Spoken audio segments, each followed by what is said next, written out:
They had always believed the night belonged to them. For 3 long years under the thick canopies of Asia and the Pacific, Japanese soldiers moved like smoke through the dark. They struck from silence and vanished before dawn, leaving behind only blood and whispers. But on that November night of 1943 on Bougainville Island, something changed forever. The darkness betrayed them. Private Kenji Tanaka remembered the air that night. Heavy, wet, smelling of earth and rot. Every breath felt like swallowing the jungle. His hands gripped the Type 38 rifle, the steel bayonet cold against his skin. Around him, 11 men from the 23rd Infantry Regiment crept forward, confident and quiet. They had done this countless times. Night infiltration was their craft, their faith. The sergeant's voice echoed faintly in Tanaka's memory. Americans fear the dark. They need light machines and noise. But we are the night itself. It was not arrogance. It was doctrine. At the Imperial Army Academy, recruits spent hours repeating the same words: spirit over steel, will over weapon. From China to the Philippines, that belief had carried them through. Bayonet training filled their days. Songs of sacrifice filled their nights. They were told that courage could pierce anything, even bullets. But courage could not stop what came next. At first, it was a sound too strange to understand, a mechanical rhythm, 2 short clacks, followed by a roar that swallowed the jungle. It was not the crack of a rifle, nor the chatter of a machine gun. It was deeper, heavier, like thunder trapped inside a cave. Tanaka froze. The soldier beside him disappeared in a flash of red mist. Leaves, branches, flesh, all shredded, as if the air itself had turned into blades. Another roar. Then another. The squad broke into chaos. The darkness that had once been their shield now became their grave. No muzzle flashes. No time to aim. Every blast came from somewhere unseen. The night itself seemed to fire back. Tanaka threw himself into the mud, his rifle useless in the storm. He caught a glimpse of an American crouched behind a fallen tree, holding a short weapon with a wide barrel. The man pumped it once and fire burst again. The sound tore through the air, not as a single bullet, but as a wall of metal that devoured everything in its path. Later at dawn, only 2 of 12 men returned to camp. Tanaka's uniform was soaked with blood that was not his. His ears rang. His rifle felt ancient, like a weapon from another age. No one understood what had happened. The reports called it a cowardly gun, a weapon without honor. Officers dismissed it as panic. They ordered more spirit. They said faith would overcome any device. But faith could not stop physics. The truth was hidden inside a shell no longer than a man's finger, the 12-gauge shotgun shell. Each carried 9 pellets of lead, each pellet large enough to tear through bone. At 20 meters, those 9 became a storm. A single pull of the trigger sent a cluster of death spreading wider than any man could dodge. In the dense jungle, where sight ended at 15 meters, precision meant nothing. Spread meant survival. That was the logic the Americans understood. It was not about glory. It was about probability. While the Japanese believed in the power of one perfect thrust, the Marines trusted the math of many. A rifle could miss. A bayonet needed distance. But a shotgun, a trench broom as they called it, turned the jungle into a funnel of certainty. Behind that logic stood an entire machine of industry. Factories in Illinois and Connecticut forged the Winchester Model 97 and Model 12, each built for close-range devastation. Every cartridge was measured, filled, and tested by hands thousands of miles away. A farm boy from Iowa could land in the Pacific, be handed this simple weapon, and after 3 days of training become unstoppable within 30 yards. The American system had learned to turn production into precision. Tanaka did not know this. He only knew that something sacred had shattered. The weapon that had once defined Japanese courage, the bayonet, now felt meaningless. Every time he closed his eyes, he saw that flash again. Not from a sword, from a machine. In the command tents, officers continued to quote Bushido, reminding men that true warriors fought with spirit, not machines.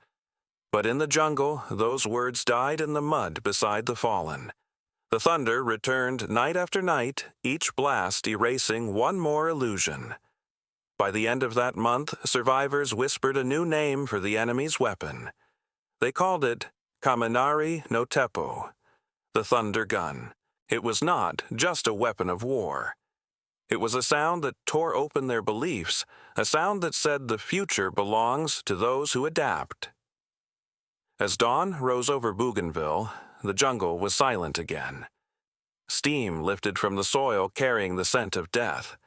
Tanaka stared at the sky, realizing something his commanders would never admit, that bravery without understanding is suicide, and machines without honor still win wars.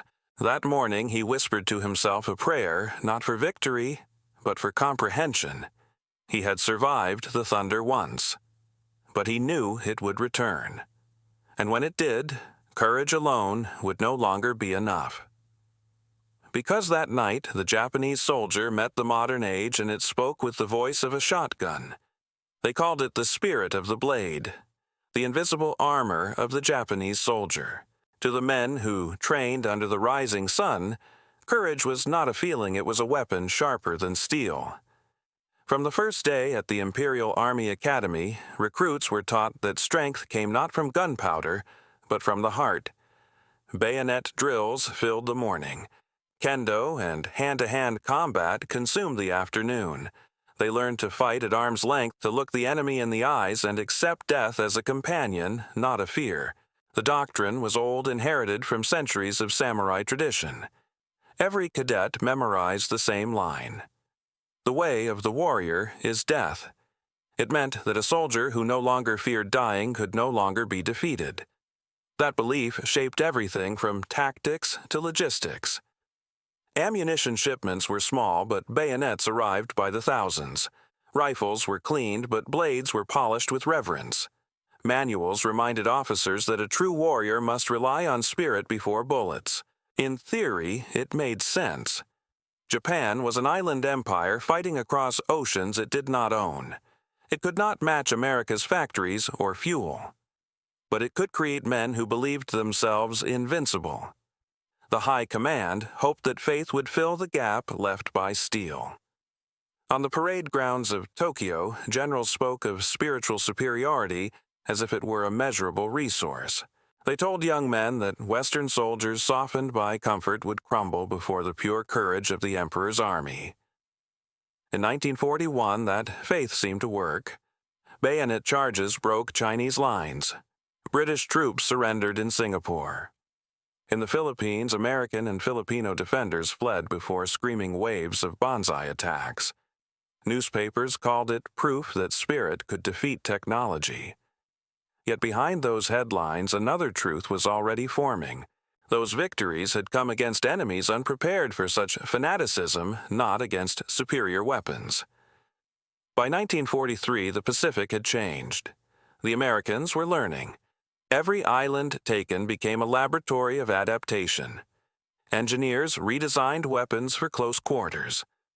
Quartermasters packed new shells into wooden crates marked Pacific Issue. The Marines trained not for glory, but for survival. In jungle ranges in Hawaii and Guadalcanal, instructors taught them to fight shadows with mathematics. At 15 yards, the shotgun ruled. The Japanese command ignored the warning. They considered the shotgun a hunting tool, not a soldier's weapon. No code of honor recognized a device that killed without confrontation. To them, it was barbaric, a coward's weapon that denied a warrior his moment of truth. But war does not respect ideals. It respects efficiency. In the steaming jungles of the Solomons, Bushido met a world driven by logistics. The American soldier carried food, medicine, spare parts, and shells enough for weeks. His enemy carried rice, a bayonet, and a promise to die well. Every march drained more spirit than blood. Every night attack cost irreplaceable lives. When shotguns appeared, the balance collapsed completely. Psychologically, the shock was devastating. The Japanese soldier was trained to measure courage by distance. The fewer steps between him and his target, the greater his honor. But the shotgun erased distance. It killed not from afar like artillery, nor up close like a sword, but from that narrow space where courage was supposed to live. To charge meant certain death. To stay meant failure. Doctrine left them nowhere to stand. Reports from surviving officers tried to reconcile faith with reality. One colonel wrote that the Americans fought without soul but with terrible precision. Another advised his men to increase speed and spirit to overcome mechanical advantage as if running faster could outrun physics.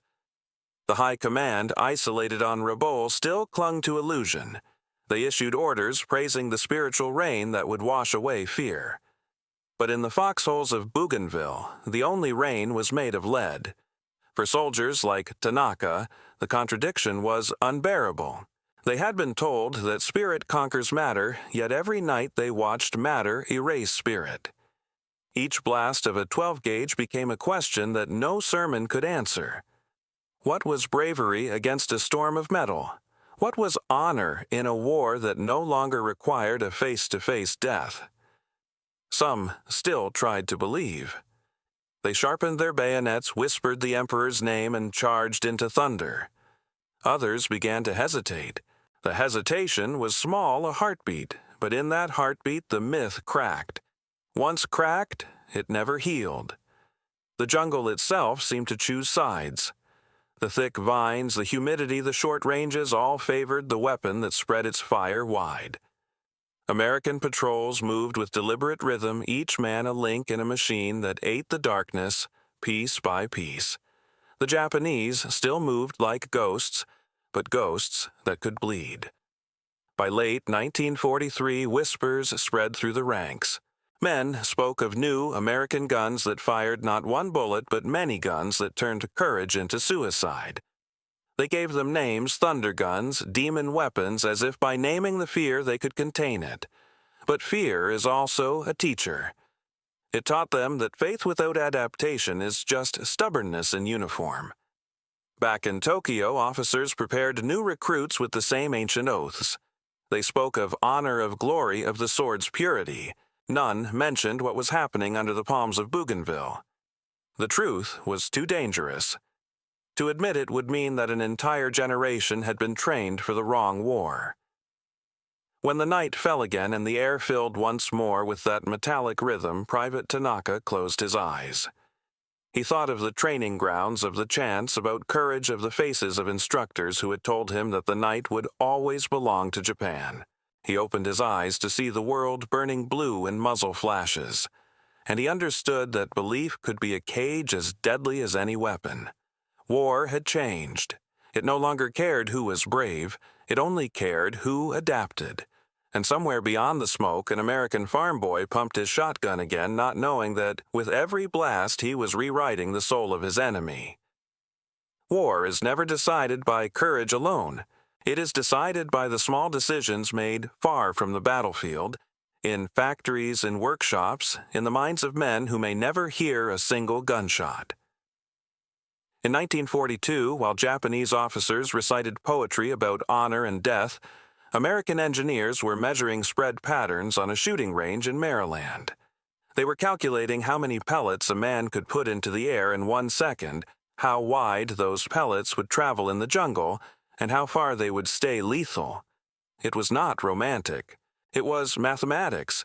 The result of that mathematics was a weapon simple enough to be understood by any farmer, yet powerful enough to rewrite the rules of close combat.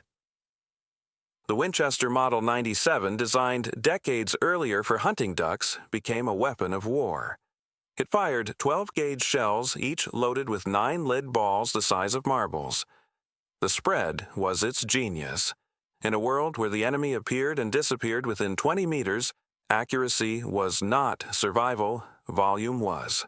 The American command recognized something the Japanese could not admit. The Pacific was not a battlefield of heroes.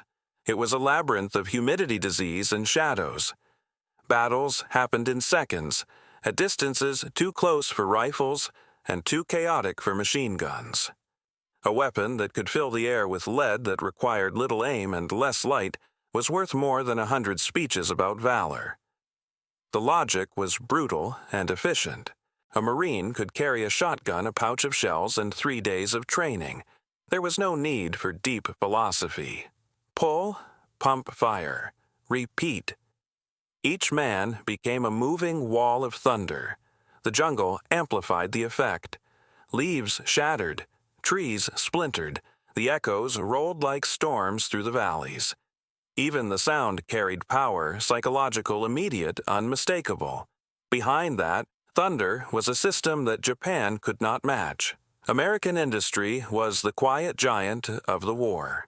By the time the Marines landed on Guadalcanal, the factories of Connecticut and Illinois were already running night and day. Winchester and Ithaca shipped crates marked U.S. Navy Pacific issue by the tens of thousands. In the same weeks that Japanese soldiers practiced bayonet drills, American workers pressed shotgun shells into boxes, each one a small equation of survival. Every part of the weapon was designed for endurance. The wooden stock could survive humidity, the barrel could handle rain, and the action could still fire even when caked with mud. It was the rifleman's tool reduced to its purest purpose to kill at close range without failure. The Model 97 could slam fire, meaning that as long as the trigger was held, each pump released another blast. 6 shells in less than 2 seconds. In those 2 seconds, a charging soldier met the future. There was another version, the Model 12 smoother, lighter, improved with wartime lessons. It arrived in 1943 just in time for the battles of New Georgia and Bougainville. By then, Marines no longer feared the night. They were trained to listen for movement, to let the enemy come close, and then to unleash a storm at 15 yards. Each shell turned the space between trees into a killing field. It was not courage that made it work. It was coordination. Machine gunners, riflemen, and shotgun teams overlapped their fields of fire. The shotguns stood at the center, covering the blind corners that rifles could not. When Japanese infiltrators broke through the outer line, the thunder waited for them. It was a system of layers built from logistics upward, supported by ships' factories and supply chains that reached across the Pacific. In Tokyo, intelligence officers intercepted reports describing this weapon, but the meaning never reached the top. They called it a terror device, something meant to frighten rather than fight. The truth was worse, it was not meant to terrify. It was meant to solve a problem. And it did. On the front lines, the effect was immediate. Japanese night attacks that once had a chance of breaking through were now annihilated within minutes. Soldiers spoke of metal rain of comrades disappearing before touching the American line. In hospitals, surgeons recorded wounds so catastrophic they resembled artillery hits. The damage pattern of 9 pellets in a wide arc made traditional surgery meaningless. There was nothing to repair. But beyond the physical destruction, the psychological damage was deeper. The sound of the shotgun became a myth. Japanese soldiers began to recognize it instantly, that short double click, the pump, the roar. It was the sound of inevitability. They called it thunder, not only because it killed, but because it came without warning and could not be escaped. To the Americans, it was just another tool. To the Japanese, it was a symbol that the world had changed. Every blast said the same thing: faith does not stop pellets. War had entered a new age, an age where production lines mattered more than prayers, where practicality was worth more than purity. The shotgun was not the most sophisticated weapon of the war, but it was perfectly adapted to its environment.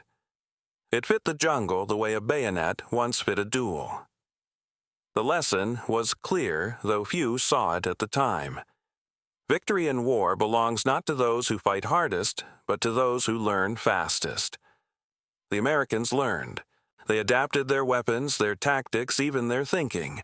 They replaced glory with survival ritual with repetition. The Japanese held on to tradition, and tradition could not stop thunder.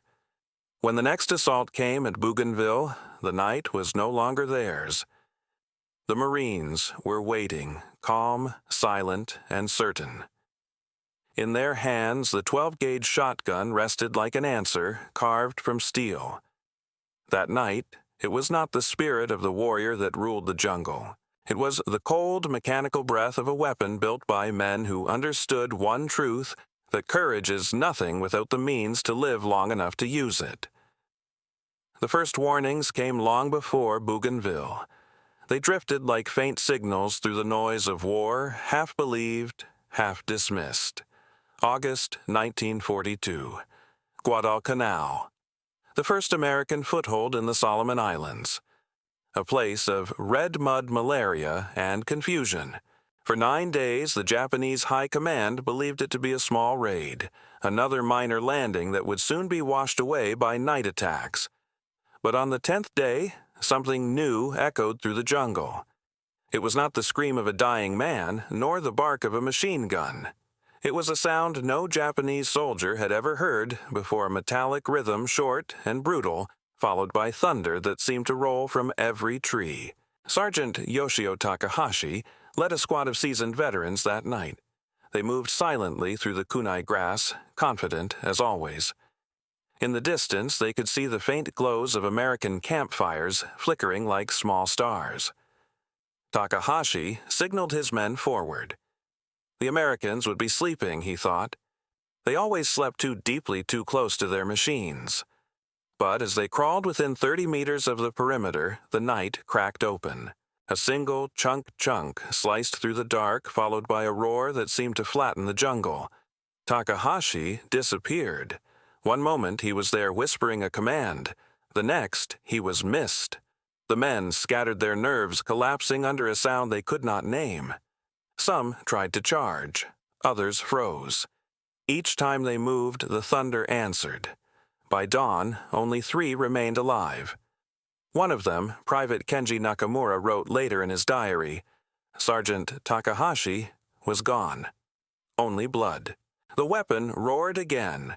Corporal Ido fell backward as if kicked by a god. We never saw the enemy's faces. His words would never reach Tokyo. The diary was found years later, its pages soaked in humidity and silence. To the Marines defending the ridge that night, it had been a test. The new Winchester shotguns had just arrived.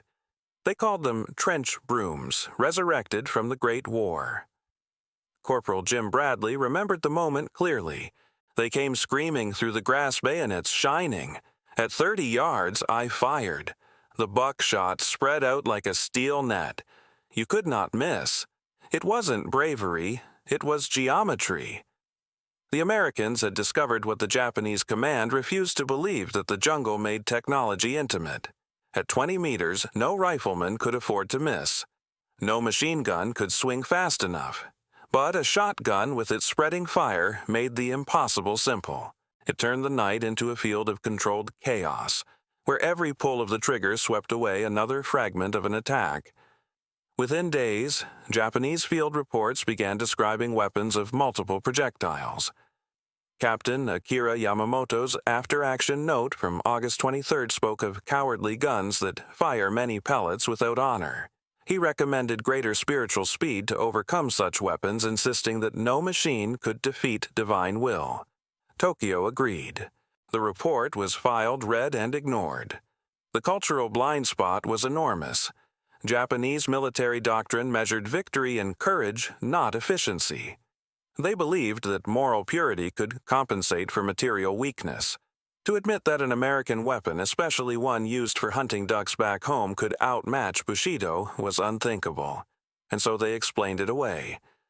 The few who questioned it were told that the fault lay not in the weapon, but in their hearts. By September 1942, the shotgun had already proven its worth. During the Battle of Bloody Ridge, Marines equipped with them stopped 3 consecutive banzai charges. The jungle floor turned red. One Japanese survivor described it simply, "The Americans made walls of thunder." Yet even after this, Japanese commanders clung to their illusion. General Harukichi Hyakutake's staff called the shotgun a terror device and ordered their men to respond with greater aggression. A faster attack will defeat cowardly weapons, one memo declared. The logic was circular. but it comforted those who rode it. What they could not see from their maps and charts was how the battlefield had changed shape. Each shotgun blast created a space of absolute denial, a zone where no man could cross and live. At 15 meters, the spread pattern of 9 pellets formed a lethal web wider than the width of a human chest. When combined in defensive clusters, the Marines created interlocking barriers of fire that made night assaults suicidal. But the most important change was invisible. It was happening inside the minds of the soldiers who faced it. Survivors began to whisper among themselves. Some called the weapon the Oni no Teppo, the demon gun. Others said it was proof that the Americans had no souls. But deep down, something darker grew doubt. Doubt that courage alone was enough. Doubt that the Emperor's spirit could stop thunder. By early 1943, these whispers reached the medical tents. Wounded men flinched at any sudden noise, mistaking it for the pump of a shotgun. Surgeons reported strange symptoms, trembling, loss of sleep, a refusal to go on night patrol. They called it spirit fatigue. The Americans called it fear. Still, Tokyo denied everything. They sent new units to replace the fallen and repeated the same orders: advance at night fight with steel, trust, and spirit. The same orders, the same result. Each assault ended faster than the last. The jungle, once an ally, had turned against them. For the Americans, it was a victory not of numbers, but of adaptation. A weapon designed for hunting had evolved into the perfect jungle instrument. It did not need long lines or clear skies. It needed only darkness and proximity. The same darkness that Japan once claimed as its own now served another master. When Bougainville came a year later, the lessons of Guadalcanal should have been clear. But pride is a slow learner. The Japanese command still believed they could outfight an industrial nation with courage alone. They did not yet understand that faith cannot stop pellets, and that spirit, no matter how fierce, cannot shield flesh from steel. That misunderstanding would lead them into the greatest slaughter of their island war, a night where courage met its natural limit, and where thunder, once again, would speak. November 7th, 1943. Cape Torokina. Bougainville. The jungle was so dark it seemed to breathe. Heavy mist curled between the mangrove roots, muffling every step, every whisper. 850 men from the Japanese 23rd Infantry Regiment waited in silence. Each had blackened his bayonet, each had rehearsed this moment in his mind. They believed they were about to reclaim the night. Major Chigaru, their commander, whispered the order. No gunfire until contact. Move fast. Strike silent. Then the banzai. They had done it 100 times before. Against Chinese, against British, against Americans. Always the same rhythm: crawl, close, scream, stab. Spirit would do the rest. But tonight, the jungle belonged to something else. Across the muddy clearing, the Marines of the 3rd Raider Battalion waited. They did not chant. They did not whisper prayers. They checked the chambers of their weapons, the Model 97s and Model 12s resting easily in their hands. 6 shells each. 9 pellets per shell. The air was still thick with anticipation. Just after midnight, the first shadow moved. Then a dozen more. The jungle hissed with motion. The Americans heard it: the rustle of grass, the faint click of metal, the steady breath of men advancing. It was time. The first pump of a shotgun echoed like a drumbeat. Chunk, chunk, then thunder. The night erupted. Fire bloomed from the tree line, short, bright, merciless. Each blast tore open the dark with a metallic scream. Within seconds, the air filled with smoke and the smell of burnt powder.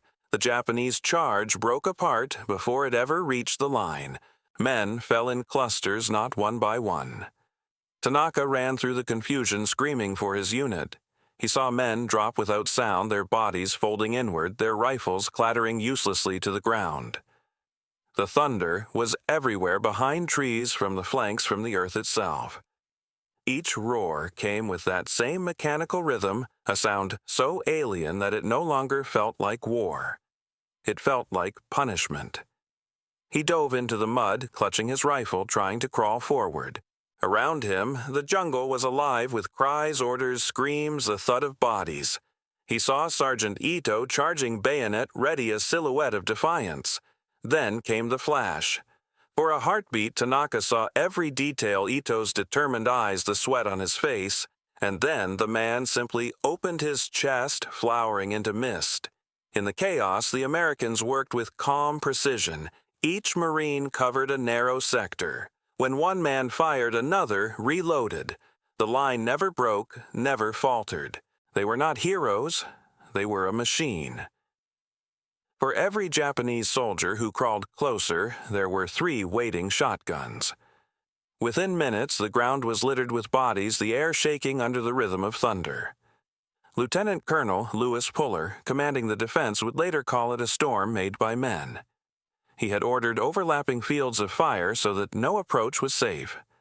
The shotguns were placed between machine gun nests, creating walls of steel that no flesh could cross.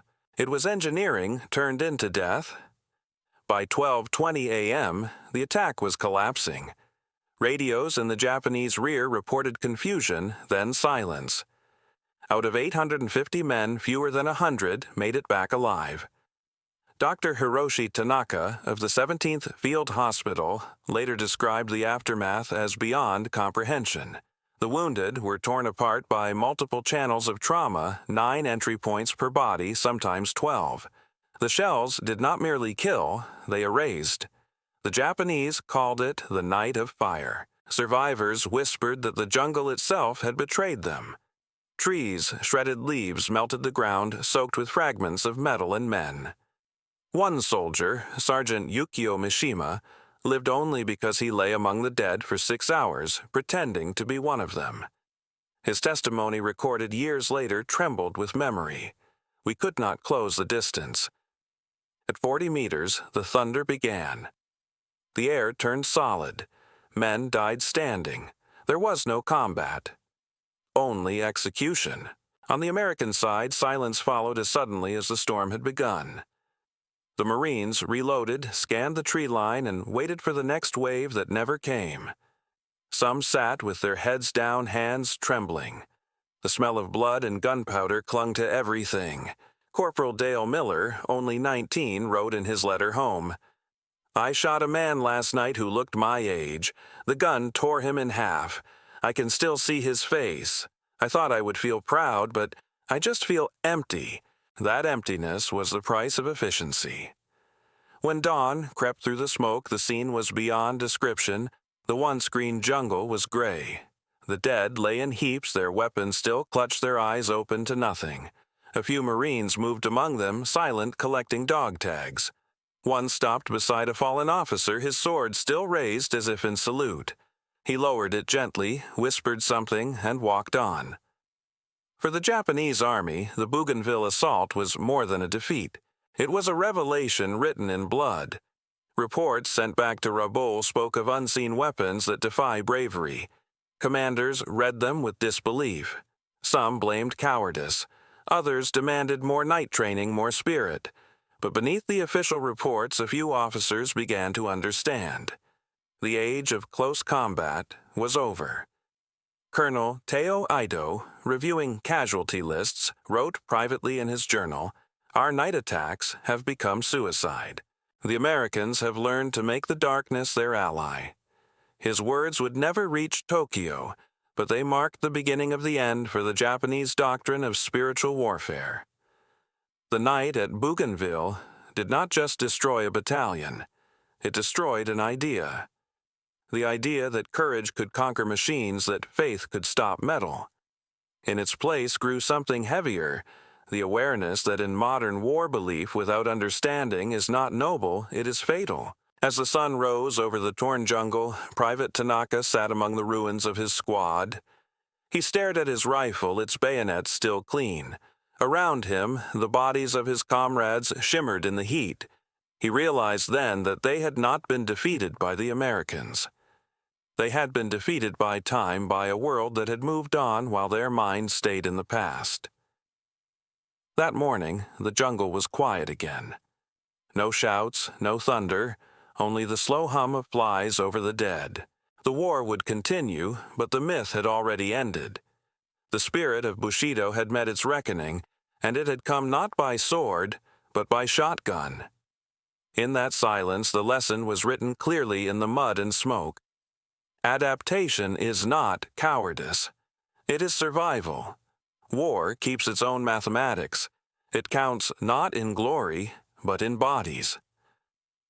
After Bougainville, the numbers began to tell a truth that words could no longer hide.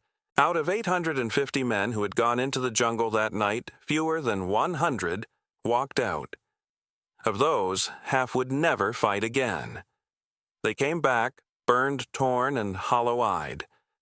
The field hospitals overflowed with what doctors called shotgun syndrome wounds, so catastrophic that even seasoned surgeons could not comprehend them. Dr. Hiroshi Tanaka, chief surgeon at the 17th Field Hospital, recorded in his notes, "These are not bullet wounds. Each body has 9 or more channels of destruction. Tissue, shredded bone, splintered organs, dissolved. It is as if the shell itself carries the spirit of annihilation." His staff tried to treat what they could, but many died before morning. Others lingered in shock, silent, staring at nothing, whispering the same word over and over, Kaminari, thunder.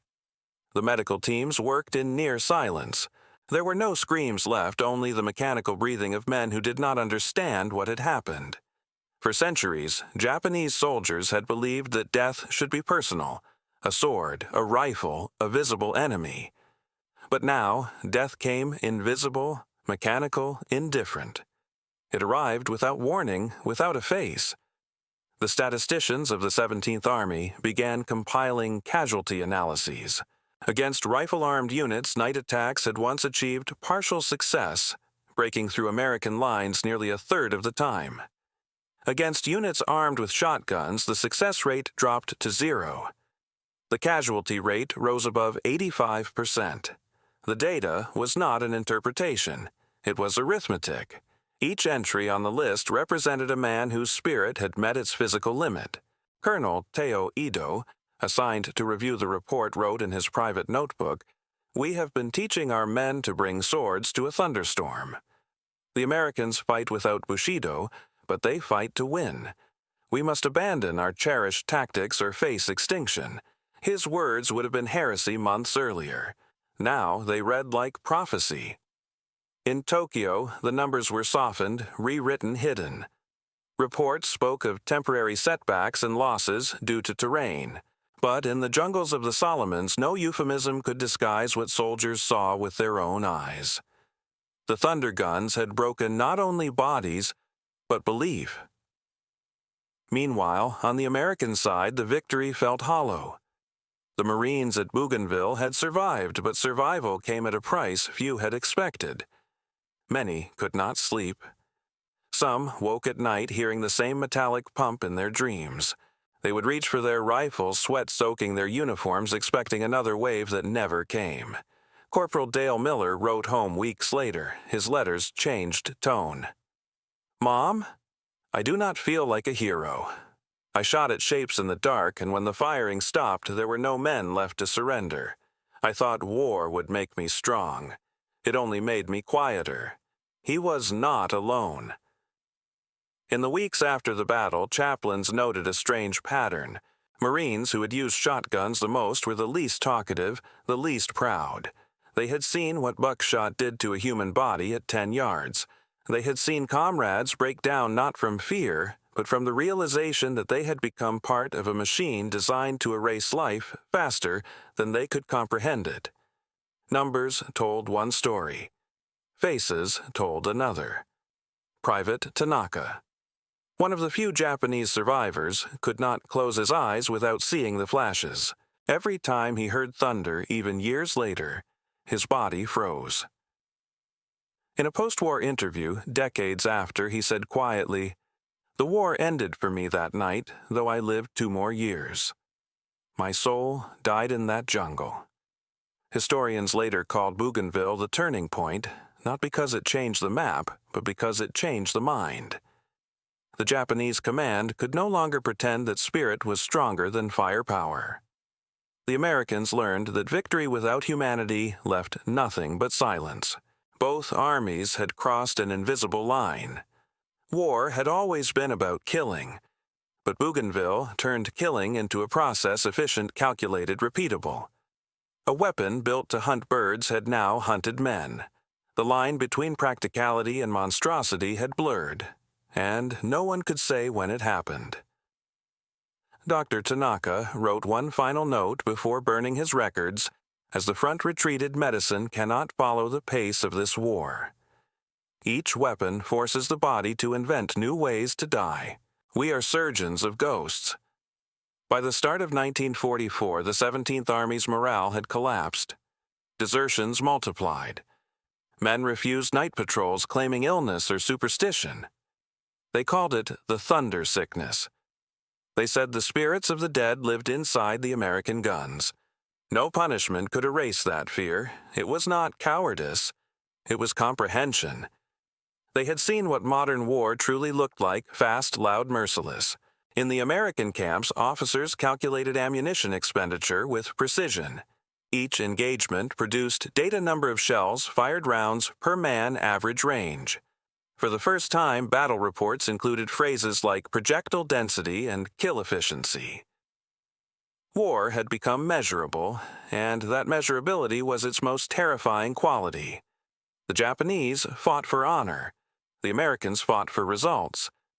But when the smoke cleared, neither side could claim purity. One side lost its faith. The other lost its innocence. In the cold arithmetic of Bougainville, courage had no column. It could not be graphed, it could not be replenished. It died quietly between the numbers, between the heartbeats that separated one shotgun blast from the next. And so the lessons of that night were not written in books, but in the silence of men who returned those who learned that the price of survival is not measured in medals, but in memory. By early 1944, the myth had begun to crumble. What had once been repeated with certainty that night belonged to the Japanese soldier now lingered like an echo no one dared speak aloud. At headquarters in Rabaul, reports from Bougainville in New Georgia piled high on officers' desks, each written in the same cold language: casualties, failure, annihilation. The words were stripped of emotion, but between their lines lived the death of an idea. For years, Japanese military philosophy had rested on one belief: that spiritual strength outweighed material weakness. From the first days of training, soldiers had been taught that devotion to the emperor transformed flesh into armor. Bayonet drills, chants, and oaths turned men into symbols. Theirs was not a war of industry, but of will. Even when supplies dwindled and ammunition ran low, faith was expected to fill the gap. But after Bougainville, faith had become a ghost that no one could see without shivering. Commanders spoke of renewed spirit. Soldiers listened in silence. They had seen what faith looked like when it met the mechanical certainty of buckshot. It looked like a man falling before he could even raise his rifle. In Tokyo, senior officers argued over meaning. Some insisted the failures were tactical poor coordination, bad terrain, bad luck. Others whispered the forbidden thought perhaps the Americans were not weak after all. Perhaps courage without adaptation was suicide. Those whispers were dangerous. To question the power of Bushido was to question the soul of the nation itself. Yet even those who kept silent could feel the truth pressing down like humidity in the jungle. Lieutenant Colonel Susumu Nishida, one of the few officers to survive the Bougainville debacle, wrote a secret memorandum. "We taught our men to charge through storms with swords," he confessed. But the Americans have learned to make the storm itself their weapon. A bayonet is courage made visible. A shotgun is logic made lethal. Courage cannot change mathematics. His words were never published, but copies passed quietly from hand to trembling hand. As 1944 unfolded, the Imperial Army began to notice a change it could not command. Night attacks no longer inspired confidence. Units that once volunteered for infiltration now hesitated. Some men refused to go out after dark, claiming mechanical failure or sickness. Officers replaced them with younger recruits. men still unbroken by experience, but even they returned from the field pale and shaking. They called it the sickness of thunder. Desperation led to denial. Manuals were rewritten not to learn, but to justify. One edition advised soldiers to move faster and shout louder to overwhelm the enemy's mechanical weapons. The result was always the same. The faster they moved, the sooner they died. In January 1944, a classified document reached the General Staff in Tokyo from the 17th Army Intelligence Section. It was titled simply, Observations on American Close Combat Superiority. Inside, the conclusions were clear. Enemy automatic weapons and shotguns have negated our advantages in night combat and spiritual strength. The final line was almost a confession. Our doctrine of offensive night operations is no longer valid. The officers who read it sat in silence. No one signed the acknowledgement page. To admit such a thing was to dismantle decades of national pride. They filed the report away marked restricted for study only. Meanwhile, on the islands, the men already knew. They no longer spoke of Bushido with reverence. They spoke of survival. Veterans began to guide younger soldiers differently, not with lessons on courage, but with practical advice. Stay low, do not charge, fire first. These were the seeds of a quiet rebellion, a shift from ideology to instinct. The change spread slowly, carried by fear and necessity. By mid-1944, entire divisions had abandoned the Banzai charge without orders. At Peleliu, and later at Iwo Jima, the Japanese would fight from tunnels and caves, no longer seeking glorious death but buying time with endurance. The new orders came directly from General Tadamichi Kuribayashi. Each soldier will fight from prepared positions. There will be no Banzai charges. Make the enemy come to you. It was a sentence that broke a century of tradition. For the first time, Japan's military language began to sound human again.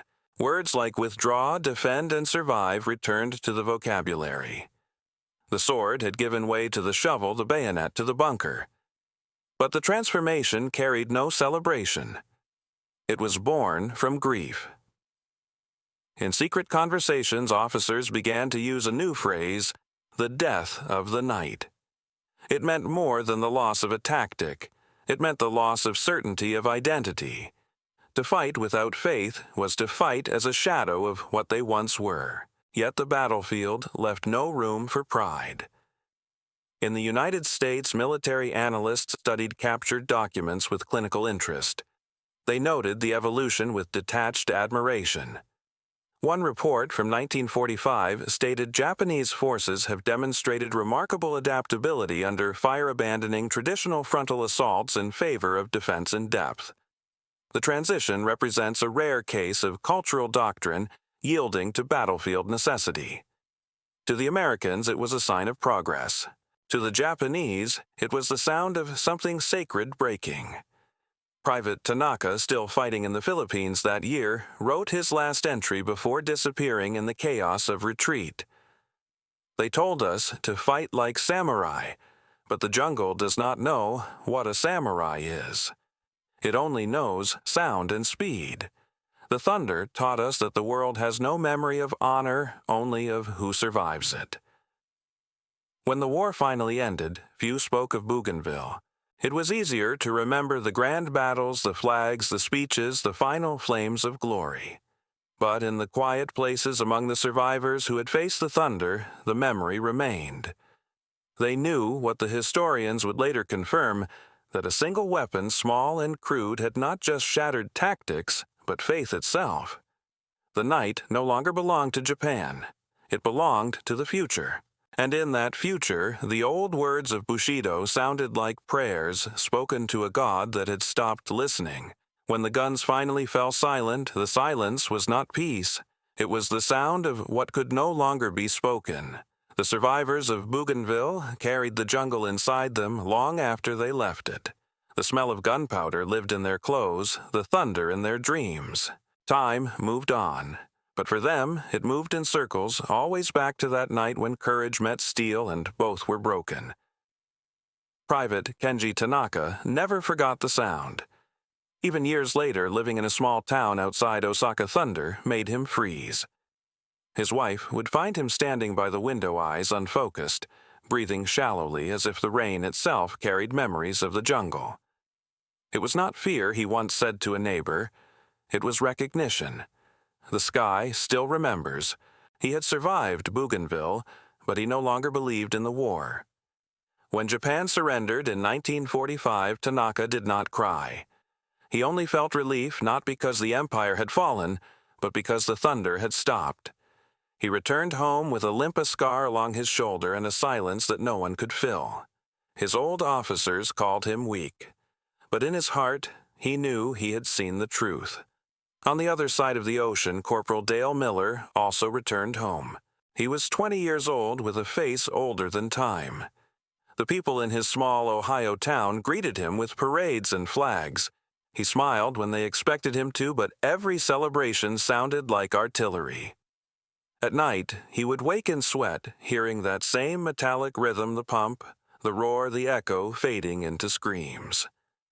He had won, but what had he become? In letters he never sent, Miller wrote, "They told us we were fighting evil, but when the thunder stopped, I looked at the field and saw only boys. Some were ours, some were theirs. None of them were evil, they were just in the way of the math. He tried to farm, tried to pray, but nothing erased the image of the man he had shot the face that never left him." Years passed. The war turned into history. Textbooks called it victory. Governments called it strategy. But for those who had lived it, the memories were neither victory nor defeat. They were noise without music motion, without meaning. In 1975, 32 years after Bougainville, a veterans conference was held in Hawaii. Former soldiers from both sides attended. Americans in their faded uniforms, Japanese in dark suits, gray-haired, polite, careful. The years had changed their countries, but the past still followed them. Among the attendees was Jim Patterson, a Marine who had manned a shotgun position on Hill 27. He carried a cane now and a weight that age alone could not explain. During the closing ceremony, a Japanese man approached him slowly. His name was Takeshi Ogawa. Through a translator, he said softly, "You were the one with the shotgun." Patterson hesitated, unsure whether to nod. When he did, Ogawa bowed deeply, tears in his eyes. "You killed my entire squad," Ogawa said. "In seconds. I hated you for 30 years, but now I thank you. Your thunder gun ended our madness quickly. My friends died instantly, no suffering. You saved us from ourselves." The room fell silent. Patterson stood still for a long time, then reached out and gripped Ogawa's hands. Neither man spoke for several minutes. Both were crying. In that quiet, something wordless passed between them. Not forgiveness, not guilt, but recognition. That night, Patterson told his daughter everything he had never said before. He spoke of the jungle, the sounds, the smell, the sight of men vanishing before his eyes.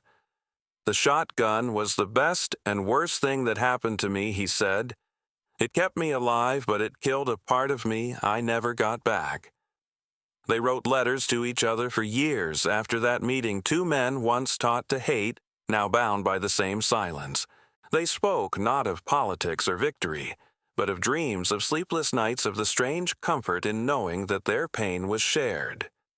Ogawa wrote, "Once I used to believe honor meant dying for the emperor. Now I think honor means remembering those who did not have the choice." Patterson replied, "I used to think courage was pulling the trigger. Now I think it's learning to live after you have." By the 1980s, their generation was fading.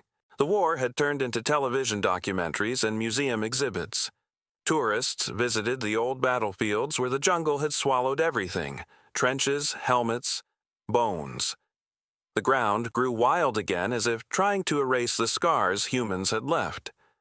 But sometimes, when the rain fell hard, villagers still said they could hear faint echoes of thunder rolling through the trees. Perhaps it was just the storm. Or perhaps it was the sound of memory still carrying the weight of all that had happened there, the pride, the terror, the revelation that no belief, no empire, no machine lasts forever. Tanaka died quietly in 1986. His neighbors remembered him as a kind old man who loved the sound of birds but hated the rain. Miller died 2 years later sitting on his porch during a summer storm. His wife said he smiled just before the thunder came. They never met, but their lives had mirrored each other across an ocean, two men raised on different myths, both undone by the same sound. The war had ended decades ago, yet in every thunderclap, in every story told by the old to the young, something remained a warning that progress and destruction often wear the same face, and that every victory leaves behind its ghosts. The haunted survivors knew this truth better than anyone, that the real war never ends when the shooting stops. It ends only when the memories finally fade and the thunder at last falls silent. History does not remember intentions. It remembers outcomes. And in the jungles of the Pacific, outcome was dictated not by prayer or poetry, but by the density of metal in the air. When the thunder guns spoke, an old world died, a world built on courage ritual and the dream that the purity of one soul could shape the course of battle. In its place rose a new logic, colder but undeniable survival as a proof of wisdom, firepower, as the only form of faith that war would recognize. The Japanese army had believed in transcendence, that a man's will could rise above physics. The Americans believed in physics itself. They built systems, not shrines. Where the Japanese sought glory, the Americans sought advantage. They did not worship courage, they measured efficiency. And in that difference lay the future of warfare. After Bougainville, the Japanese military faced a question it had never asked, not how to die well, but how to live effectively. The answer was slow to come, buried beneath pride and tradition. But, as one officer would later write, "The Americans fight to win. We fight to be remembered. That is why they win." The philosophy of firepower was not born from cruelty, it was born from calculation. A single Marine with a shotgun could deliver the killing potential of a squad armed with rifles, but more than that, he represented a shift in thinking. Each shell, each mechanical action, was a lesson in applied pragmatism. War to the Americans was not a test of soul, but a problem to be solved. The tools that solved it were worth more than the ideals that sanctified it. Factories replaced temples, engineers replaced poets. While Japan produced myths of sacrifice, America produced weapons that worked. And the paradox was brutal. Those who fought without sentiment ended up saving more of their own lives. The more impersonal the killing became, the more soldiers returned home alive. By 1945, that cold logic had reached its conclusion. The shotgun had been only the first sign. The same practical philosophy that built it would eventually give birth to napalm flamethrowers and the atomic bomb. Each invention was a step away from the duel and a step toward annihilation. Yet each carried the same reasoning: win first, mourn later. In the ruins of Tokyo, years after the war, scholars and soldiers began to ask the question their generals never had. Was it wisdom or surrender to abandon the old ideals? Some argued that Bushido had been betrayed by modernity, that machines had stripped war of its humanity. Others, like historian Saburo Hayashi, wrote bitterly, "We mistook honor for skill. The Americans fought without poetry and they survived. We fought with poetry and we perished." The truth was neither noble nor cruel. It was simple. Technology had become philosophy. In the 20th century, a new code had replaced Bushido, one without banners, one without prayers.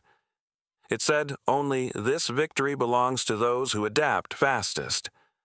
For Japan, the transformation was painful but inevitable. In the post-war years, the newly formed self-defense force quietly studied American doctrine. Their first manuals no longer spoke of glorious death but of tactical coordination, logistics, and suppression fire. The first page of the Close Combat Handbook carried a single line: The purpose of war is to end it. The samurai sword was now ceremonial. The shotgun, once condemned as dishonorable, became standard issue. Colonel Minoru Genda, who had once helped plan Pearl Harbor, oversaw the acquisition of the new automatic shotguns. When asked by a reporter why Japan now used the very weapon it once despised, he answered with a weary smile. "We learned in blood that the enemy's cowardice was only our arrogance. Firepower is not shame. It is survival. It was not just a military shift, but a moral one. The concept of victory itself changed meaning.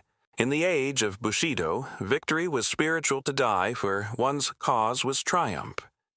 In the age of firepower, victory was literal to live through the cause, was success.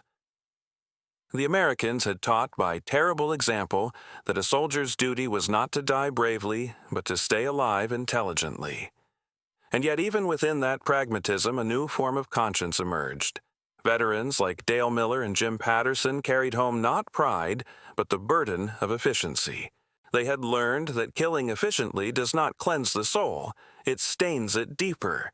Their quiet despair became the moral shadow of modern warfare, proof that even the victors are haunted when the means of victory become mechanical. The philosophy of firepower at its heart was never about cruelty, it was about truth. A truth that every army eventually learns, that emotion does not stop bullets, that belief cannot shield bone, and that the survival of one's people sometimes demands the death of one's illusions. Tanaka's generation had died for the past. Miller's generation had killed for the future. Between them lay the uncomfortable realization that both were prisoners of their own doctrines, one bound by tradition, the other by machinery. But somewhere in that space between sword and shotgun, humanity still flickered. It lived in the handshakes of old enemies, in the letters that crossed oceans, in the quiet understanding that adaptation is not betrayal, and that strength without mercy leads only to emptiness. When lightning flashed over the Pacific, those who had seen the thunder once could still feel it in their bones. The storm had ended, but its philosophy remained. Because the world had learned a lesson that no one wished to learn again, that the deadliest weapon in war is not the gun itself, but the idea that one's way of killing is more righteous than another's. The jungle of Bougainville has grown quiet again. Roots have swallowed the trenches. Vines climb over rusted helmets and forgotten rifles. When rain falls now, it falls on leaves that have never known the sound of war. Yet, sometimes when the storms roll in from the sea, old villagers say they can still hear a faint rhythmic echo in the distance, the pump, the roar, the dying thunder of the guns that once tore the night apart.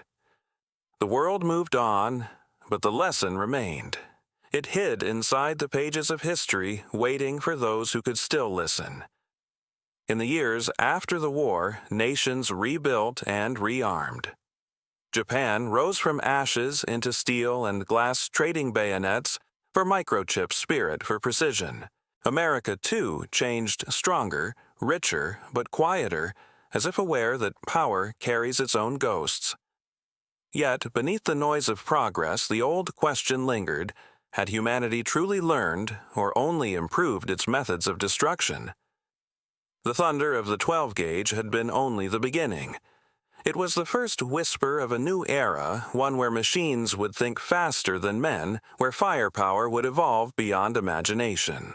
From the jungles of the Pacific to the cities of the Middle East, the pattern continued, technology replacing bravery precision, replacing proximity drones, replacing eyes. Every generation promised that its new weapons would make killing cleaner, quicker, more humane.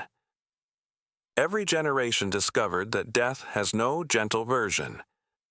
But Bougainville's story endures not because of its blood, but because of what it revealed.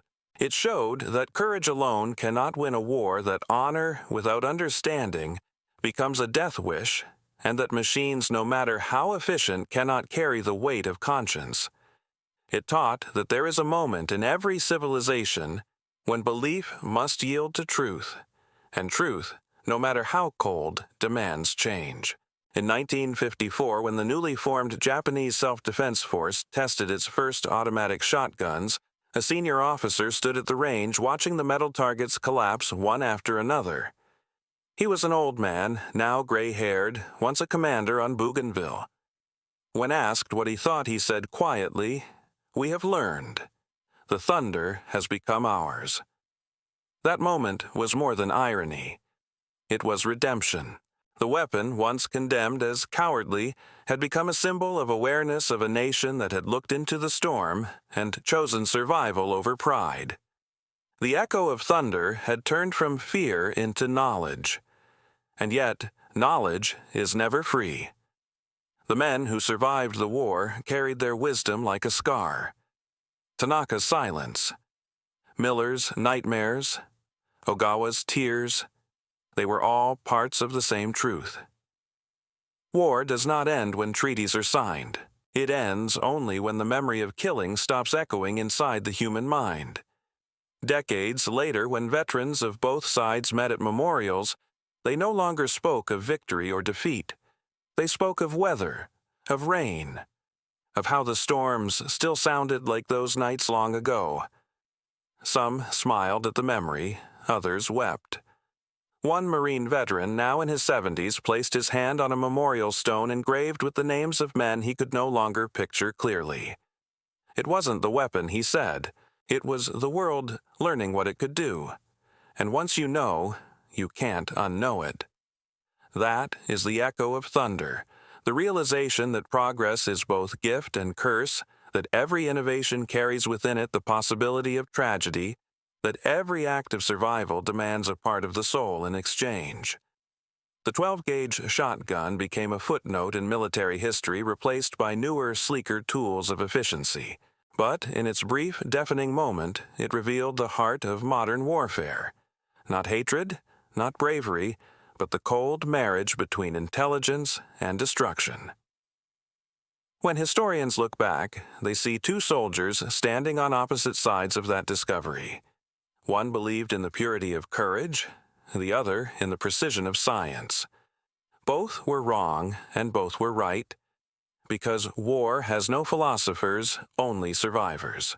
Somewhere in the Pacific, thunder still rolls across the sea, its sound fading into the horizon. It carries the same question that haunted every man who ever pulled a trigger or faced one. What is strength to die for belief, or to live with understanding? Perhaps the answer lies not in the jungle, not in the factories, not in the guns themselves, but in the silence that follows the silence that asks us to listen, to remember, and to change.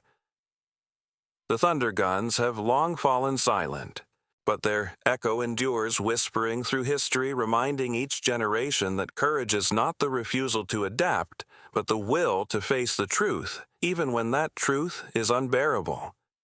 And if you listen closely beyond the rain and the years, you might still hear it, faint, distant, and human, the echo of that night when the world learned that faith alone cannot stop steel, and that the bravest act of all is to evolve.